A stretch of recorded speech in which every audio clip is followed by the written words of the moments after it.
আলাইকুম সবাইকে বাংলা নববর্ষের শুভেচ্ছা। আমি একদম বৈশাখী সাজে আমার ঘর সাজিয়ে রেডি। যতটুকু পেরেছি ট্রাই করেছি একটু সুন্দর করে করতে, বাংলাদেশের ট্রেডিশনটা একটুখানি তুলে ধরতে। আসলে দেশের বাইরে থাকলে যেটা হয় ওই যে কি বলে চারুকলায় যাওয়া বা সবাই মিলে একসাথে পান্তা ইলিশ খাওয়া, একটা যে আমেজ, হ্যাঁ ফেস্টিভ ভাইব, ওইটা তো আর পাওয়া যায় না।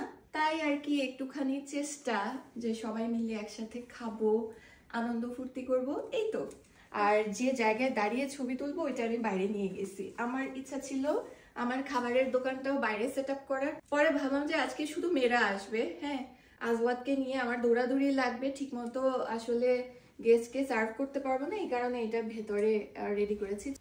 আমিও গোছগাছ শেষ করেছি আর ফ্রেন্ডরাও সবাই চলে এসেছে। আমরা সবাই চেষ্টা করেছি বৈশাখের যে রং লাল বা সাদা সেটা পরতে, যার যেটা কমফোর্টেবল। কেউ শাড়ি পরেছে, কেউ কামিজ পরেছে। এরপরে অনেক বেশি হা হা হি হি করলাম আমরা। আসলে একসাথে হলে এগুলোই বেশি চলে, গল্প আর শেষ হয় না। ছবি তুললাম, এইদিকে আমাদের সব বাচ্চারা খেলা করছিল। আর আজওয়াদ একটু অসুস্থ ছিল, তাই ওকে আসলে ওভাবে করে চেঞ্জ করে দেইনি। ছবি টবি তোলা শেষে সবে ভিতরে এসে খাবারগুলো সুন্দরভাবে সার্ভ করলাম একসাথে মিলে। এরপরে সব কিছু খাওয়ার জন্য রেডি। এটা হচ্ছে আমার যে দোকান, সেখানে স্প্যাগেটি, মোয়া, চটপটি, ফুচকা, সেই সাথে ছিল নানা রকম বাংলাদেশি স্ন্যাক্স। আর মেইন কোর্সে ছিল পোলাও, ভাতও ছিল কিন্তু সেটা ভিডিও করা হয় নাই। চিকেন কোরমা, কাবাব, ইলিশ মাছ, 7 রকম ভর্তা, গরুর মাংস, আর ছিল নানা রকম ডেজার্ট। আমি যে জায়গাটায় খাবারটা রেখেছি সেই জায়গায় ওই যে বলের ডেকোরেশনগুলো ঝুলিয়ে দেওয়ার কারণে আমার এত কিউট লাগছিল, মানে নিজের সাজিয়ে নিজেরই ভাল লাগছিল এই জায়গাটা।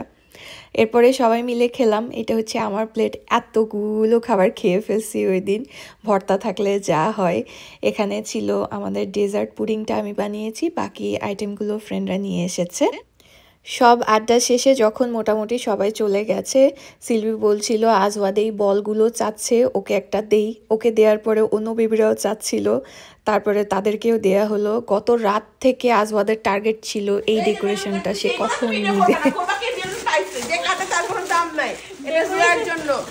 সবার জন্য কাটছি আমি। বাকি দুইটা রাখছো কেন? নিয়ে যাও। আমার আরেকটা জামাই।